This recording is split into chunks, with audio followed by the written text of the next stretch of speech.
Bueno, mi gente. Alright guys, so today's video is going to be sort of a part 2 to the cooking video. You guys kind of like that one, so I figured I'd make the follow-up to that. The weather hasn't been cooperating for some of the other videos that I want to do. Don't get me wrong, it's been beautiful weather. But it's hard to show you rainwater gathering techniques that I use when it doesn't rain.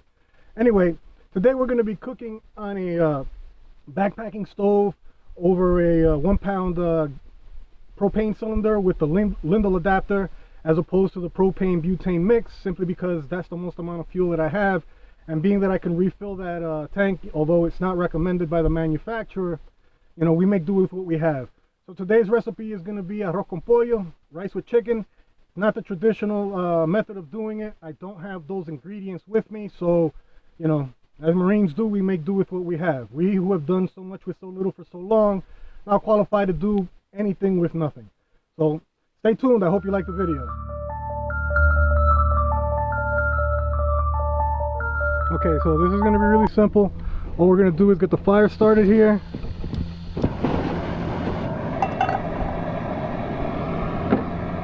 We have the chicken somewhere. Kind of helps not to lose track of your ingredients.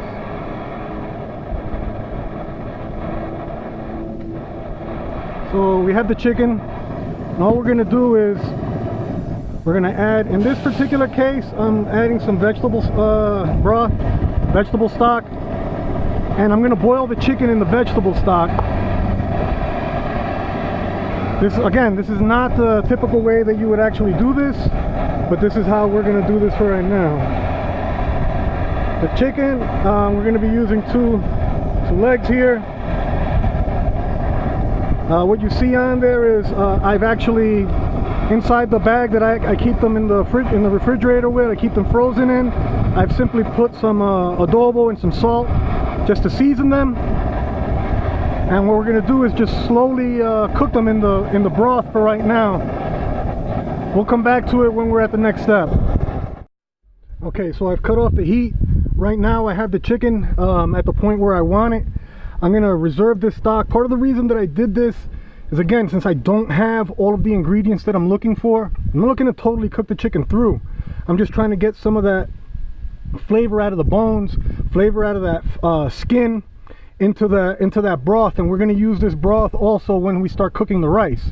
But for right now, the chicken is at the point that I want it. I'm going to go ahead and I'm going to take the chicken off of the bone.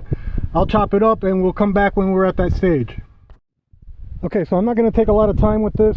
You've all taken chicken off a bone before. I don't care how you do it. You can use a knife, you can use a fork, whatever's most convenient to you. We just want to get the meat and the skin off of the bone itself. Okay, we've got all the chicken off the bone now. All you got to do from here is just, you want to chop it up into pieces. That's all. Just cut it up into rough size pieces. It doesn't have to be any specific size. They don't have to be really big. They don't have to be really small. This is a preference thing. One thing you guys got to keep in mind is cooking is more of an art than a science. Baking, that's a whole different animal. That's a science. You want to follow those recipes to the T. With cooking, you know, there's a lot of substitution that you can do. There's a lot of things that you can do differently. You don't have to follow something exactly. You don't blindly follow anything. Now the bones, you can do what you want with the bones. Myself, I keep them, again, plastic baggie. When I have enough of them, I'll boil them down and I'll make chicken stock. Again, we don't want to waste anything. We're living off grid. Things are expensive. We want to save as much money as we can. So making our own stock is definitely going to be something that saves us time, imparts a lot more flavor, and, well, you know where I'm going from there. Anyway, let's move on to the next step. What we want to do now is we want to get the pot on. We want to get a little bit of oil.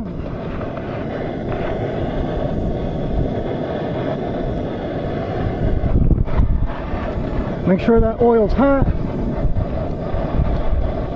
And we're going to go ahead and throw that chicken in there.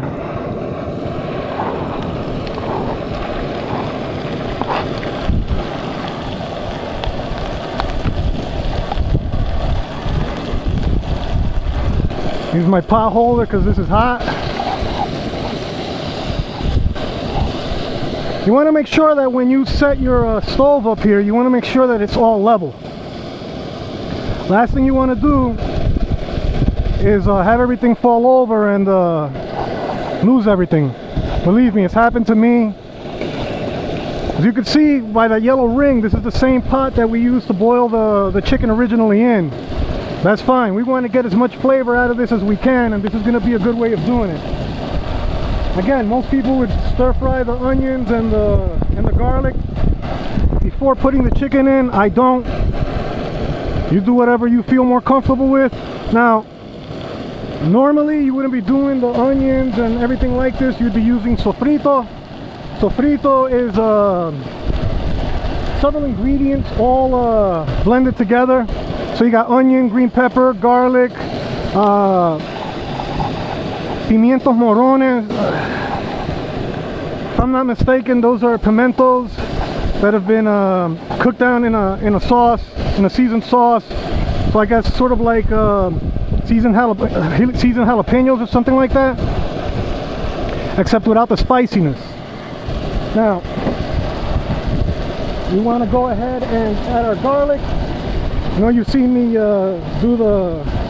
take the onions out of the baggie before. If you haven't seen that, I'll leave a link for the previous video up above. Believe me, that recipe and that is worth your time. Here's our freshly chopped garlic.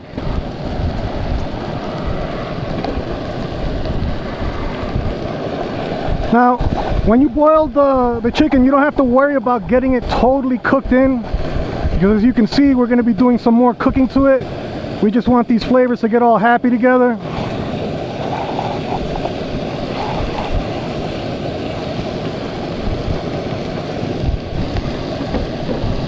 Right around this point is where I like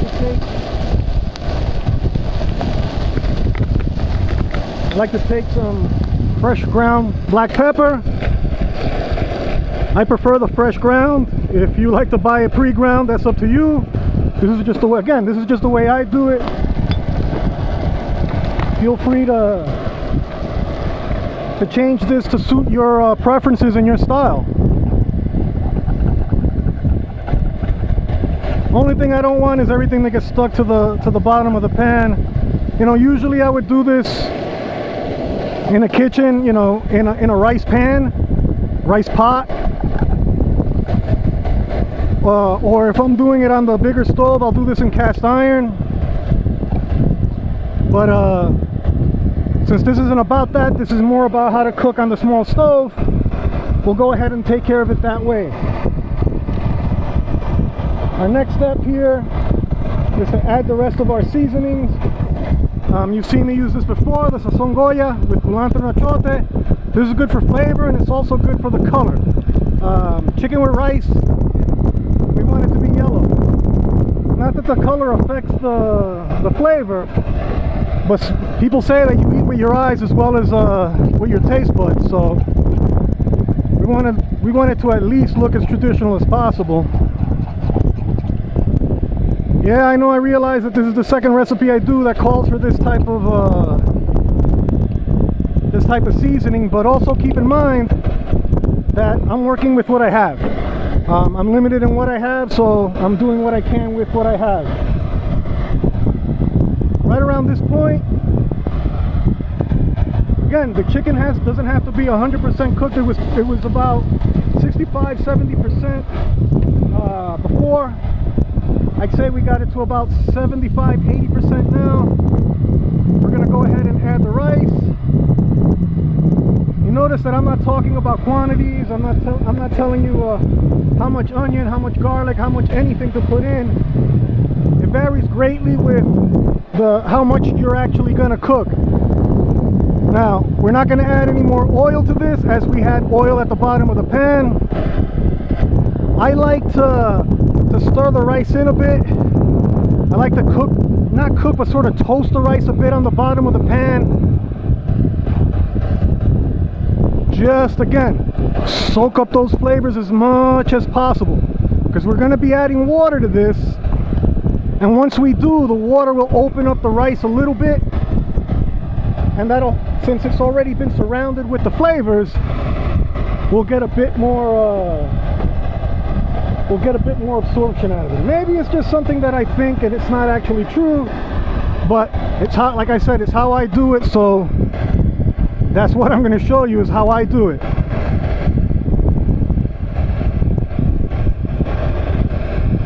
All right, so that's pretty good to go. We'll go ahead and start adding the water. Normally I would just lift the whole pot and take it over to the water and add the water that way, but I don't want anybody to think that there's jump cuts or anything in this. So I'm just going to go ahead and bring the water to the pot.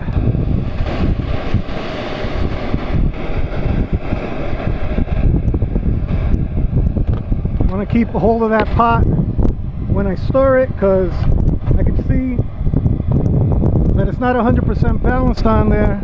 It's not centered on the burner, and when I stir it, I don't want everything to fall over.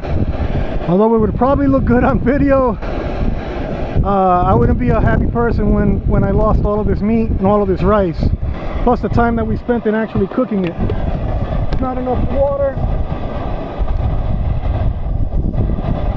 Now, how much is enough water? That is something that I will go over with you. You don't want to add too much water, you don't want to have too little water. And the way that I measure it is, I want the water to come up to the first knuckle on my finger, on my index finger. Everybody's fingers are different, but it doesn't really matter. You just want to have about that much water in there. People, you know, there's ratios online, and I've tried following those to varying success. That's the perfect amount of water right there for me.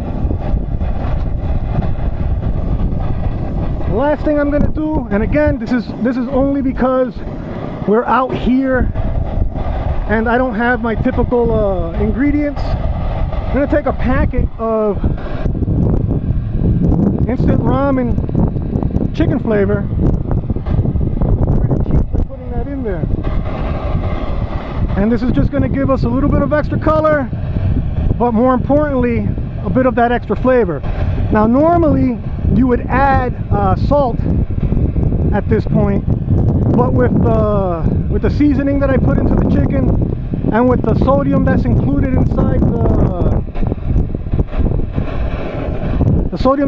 inside the seasoning packet for the ramen, that's going to be more than enough salt in here. We don't want it to be over salty. And then the last thing we're going to do is we're going to add our last packet of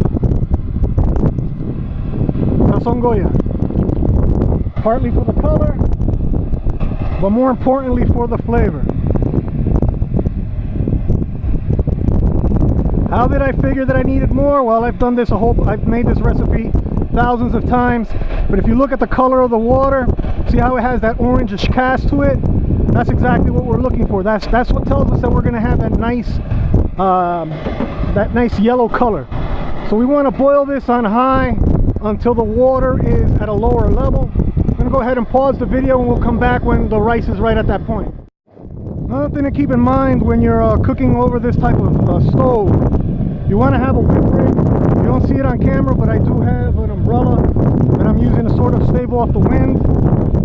Normally the stove that we use down here does have its own windbreak, so this isn't as big of an issue, except on really windy days. Well, and we don't want this to boil over, we just want this to reduce down. While we're doing that, let me take this opportunity to ask you to, if you like what you're seeing, if you like those previous videos and you haven't done so, please take a moment to subscribe. Pardon me. Take that Jimmy Superfly Snooker dive off the top rope and hit that bell for notifications so you know when new videos come out.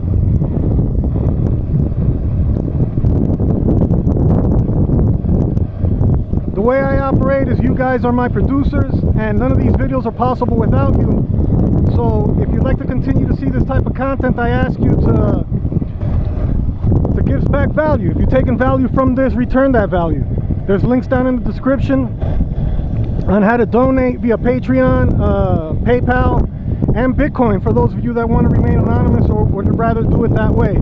This is boiling away nicely. We'll come back to it when it's reduced. Okay, so now that we're at this point, what we want to do is we want to reduce the heat. Just like with any other type of rice that you're making, we're not doing anything here. All we're doing from this point on is we're just making rice the way we are.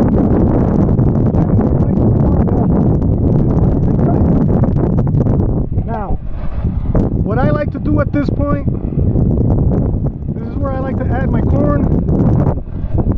You can add more than this. I only have the one container left, so I'm kind of constrained by the amount that I have. And because of the way that this burner cooks, this burner heats, I want to make sure that I scrape the bottom so that nothing is sticking to the bottom. It's nigh on impossible with this type of with this type of stove not to get anything stuck to the bottom, but it is what it is, right? We do what we can with what we have. So if you feel that there's not enough fluid in there, if you're looking at it and it just looks a bit dry, this one is a bit on the dry side, feel free to just go ahead and add a little bit of water. You don't want the rice to be too dry at this point because it still has a little ways to cook. And that should be plenty there.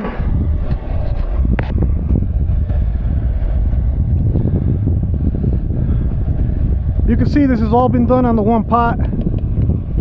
I like to keep things simple. Now what we're going to do is we're going to go ahead and cover that, and we're going to let it cook the rest of the way. We're going to lower the heat low, and we'll come back when it's done. Alright guys, we're almost there. As you can see, our volume has increased quite a bit. The rice has absorbed our stock, our water, and it's almost done cooking. You can see there's very little apparent moisture left. See how fluffy the rice has become. There's still a little on the sticky side here, so we got about another 5 to 10 minutes left on this. I'm gonna go ahead and take some so I can taste.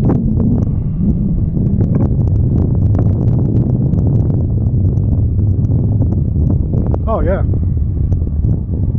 Oh my God, yeah. That's definitely the stuff right there. This doesn't need anything now, except a little bit more time. Let me give you a little tip here. Now normally, I would serve this with red beans, Puerto Rican style. Fortunately, don't have any beans. Some people are partial to white beans, red beans, again done in a Spanish style. Don't have beans. Only beans I've been able to find out here are bush beans.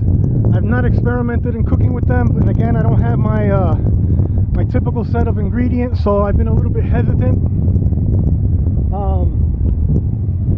Spanish style beans are done just a little differently than most people, you know, cowboy pork and beans and that type of stuff. So I will get around to experimenting with it at some point, and I'll let you guys know how that works out. Alternatively, you can just drizzle some extra virgin olive oil once you serve it just on top, and that makes those flavors just explode. Again, unfortunately, I don't have any extra virgin olive oil, so what I fall back on is hot sauce. I'm a big fan of the Crystal hot sauce. You can use the Louisiana hot sauce. Whatever hot sauce you feel like, you know, you can go with. This is what I have, this is what I like, so that's what I'm going to be going with. And we'll plate that up in the next few minutes. Once it's done, let's give it a little bit of time just to reach perfection, and we'll be back. No fancy china here, we just got some plastic plates. Serve yourself a serving, you know, whatever you feel that you can eat. I could probably sit here and eat the whole bowl, but I'm definitely not going to do that. I can get at least 2-3 other meals out of this. So this is going to go into one of my containers, go into the fridge.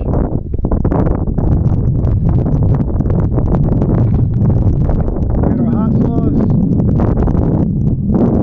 Add a little bit over the top there, just to make those flavors pop. Get our lid on here. We don't want no flies our food, and that's it, guys. Arroz con pollo off-grid style on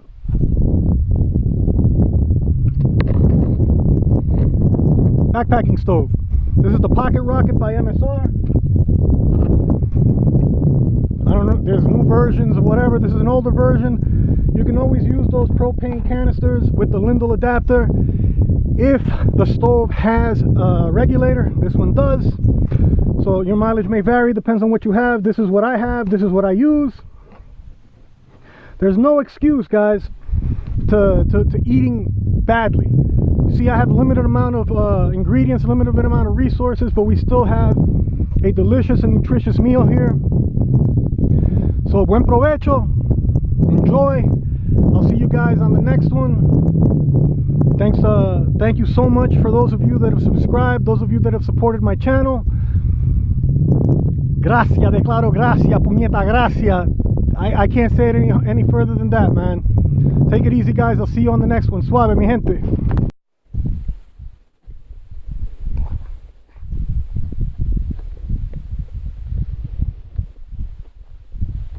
What are you guys still doing here? That's it. The video's over. Go on. Make your own plate. Go get your own food. You want to share some of this? Y'all got to come visit. Get out of here.